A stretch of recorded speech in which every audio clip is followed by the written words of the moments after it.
E aí galera, beleza? Bem-vindo ao Historizado Company, a história de tudo. Hoje nós teremos aqui justamente Edgar Allan Poe e Stephen King, a relação entre os dois. Querem saber? Indicações.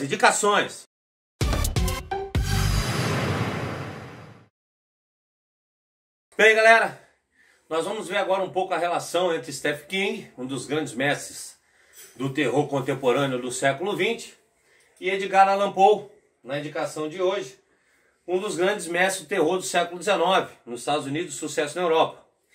Edgar Allan Poe, Contos de Terror, tá ok? Da editora Newton Compton, Brasil, tá certo? Eu comprei esse livrinho de contos numa banca, tá ok? Há muitos anos atrás, isso era lá nos anos 90, mas você consegue comprar os contos de Edgar Allan Poe tranquilamente, sem problema aí, tem na internet, você compra os livros novos. Eu tenho ainda esse livro, acho que desde 1992, né, com os principais contos dele ali, né? E a outra indicação também será justamente aqui, né, Stephen King, a dança macabra, né, justamente aí da editora Objetiva.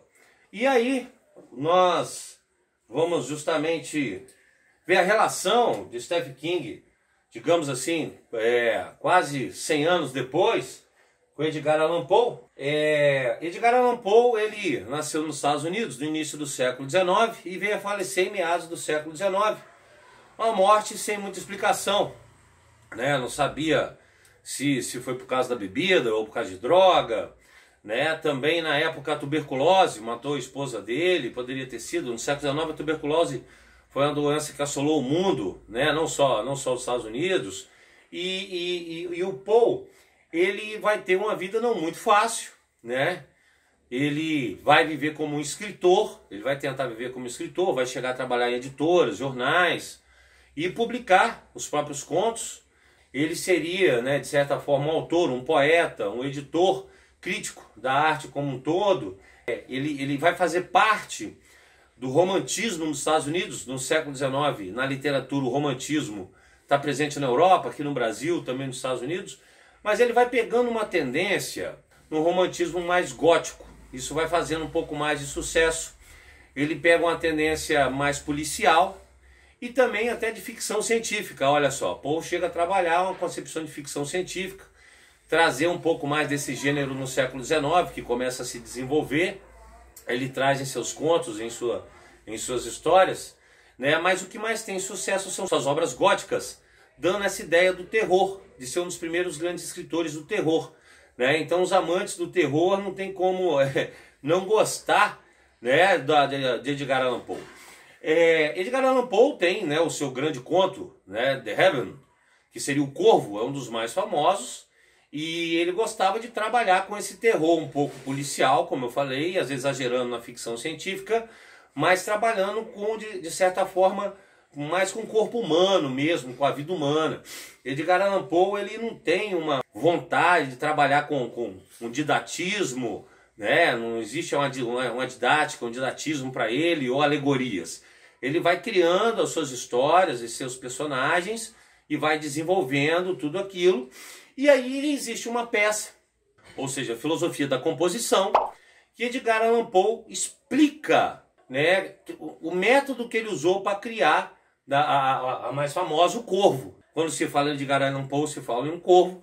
E é muito interessante porque em vida Edgar Allan Poe ele tentou explicar um pouco sobre o terror, sobre esse romantismo gótico, e tentou explicar como que ele construía, né, as suas histórias de terror com essa peça, né, a filosofia da composição, né? Alguns críticos concordam com isso, outros não. Mas queira ou não queira, as histórias de Edgar Allan Poe até hoje elas são assustadoras, são horripilantes. Ele não vai se utilizar muito da ideia de monstros, mas ele vai trabalhar muito com a ideia dos monstros humanos na psique, dentro da cabeça humana, né? O psicopata, né, o louco, o frustrado social, o sociopata. Ele trabalha já com essas ideias, que é muito bacana. E aí, Stephen King, tá ok? Praticamente mais de 100 anos depois de Edgar Allan Poe escrever seus contos, tratar um pouco do horror e tentar explicar por que ele escrevia o horror, ou qual era o método dele, nós temos aqui Dança Macabra, de Stephen King, que também foi convidado aí a escrever, fazer uma crítica, como diz o próprio livro, dissecar o cinema e a literatura do terror, do horror. E é justamente isso que Stephen King faz nesse livro Dança Macabra, que eu também indico, onde Stephen King ele começa trabalhando a ideia, né, dos famosos monstros que existem, né, os clássicos monstros. Você tem a figura do monstro, né, um ser humano monstro, uma criatura monstro. Você tem o vampiro, que está ligado à questão da sexologia, da sedução, do sangue, mas ao mesmo tempo dessa vida e morte, e a concepção do lobisomem, né, da ira humana, da raiva, do assassinato. Então esses arquétipos, né, são clássicos eternos de muitos filmes de terror e literatura de terror. Então Stephen King traz um pouco dessa explicação desses arquétipos, né, em que o ser humano já tem medo. E ao serem arquétipos, galera, o que eu quero justamente trazer na relação é que o terror nosso é quando a gente se torna esse monstro. Você se torna um monstro. É o medo de você se tornar um monstro no sentido de assassino, ou de ter um corpo deformado, de querer se vingar, né? Ou de ser horripilante, as pessoas fugirem de você, né? Ou se tornar um monstro dentro da sua cabeça, psicologicamente falando. Da mesma forma que nós temos aqui o vampiro, né? A questão do arquétipo do sexo, né?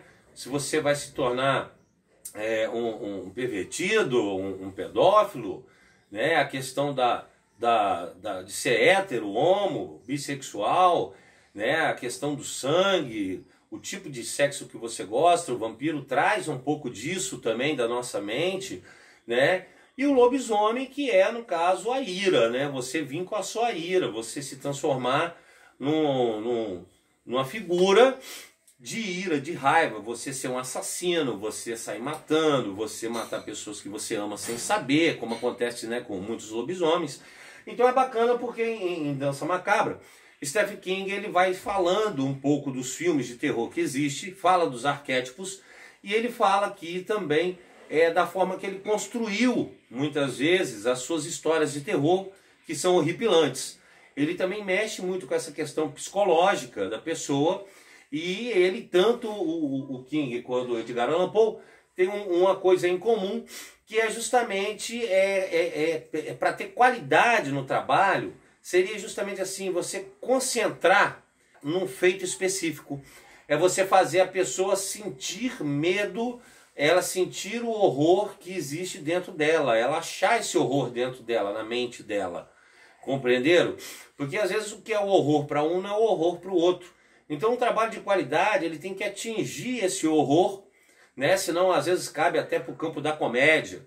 Você pode explorar uma ficção científica tão exagerada que perde a graça do horror da ficção. Você pode partir para um terror mais humano, com um psicopata cortando corpos, cortando tudo, destruindo e tal, né? Mais sanguinário. Ou você pode partir para um horror psicológico. Você faz essa construção. Então nesse caso Stephen King ele vai dissecar os filmes e a literatura de terror e vai trazer essa ideia de que o horror ele tem algumas bases dentro da psique, esses arquétipos, né? Para você que quer ser um escritor, né, de história de terror, não pode deixar de ler Dança Macabra de Stephen King. E para você que quer ser um escritor de contos policiais de horror, ou mesmo um escritor gótico de horror, não pode deixar de ler os contos de Edgar Allan Poe e ver justamente filosofia da composição. Essa é a grande relação entre Edgar Allan Poe, que eu indico a vocês, e Stephen King também, compreenderam? E aí, claro, eu trago aqui pra gente, né, o nosso busto de Edgar Allan Poe, que eu adquiri como presente da Enigma Urbano, tá ok?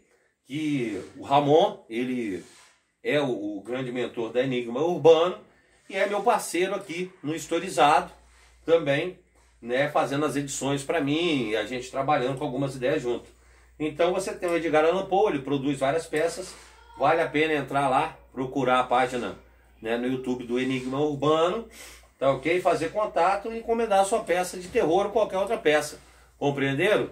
Então, o grande eixo do terror, dentro do século XIX e mesmo do XX, ele nunca mudou, ou seja, encontrar um fato e o arquétipo específico na mente do ser humano, no próprio horror que a gente já tem. Essa é a grande essência desses escritores e que eu indico para vocês. Se gostou, deixa seu like aí, dá o joinha pra gente, que é muito importante, tá ok? Se inscreve no canal se não se inscreveu ainda, se inscreve aí nesse momento, marca aí o joinha e o sininho para receber nossas notificações, tá ok? Porque agora você já ficou historizado. Um abraço!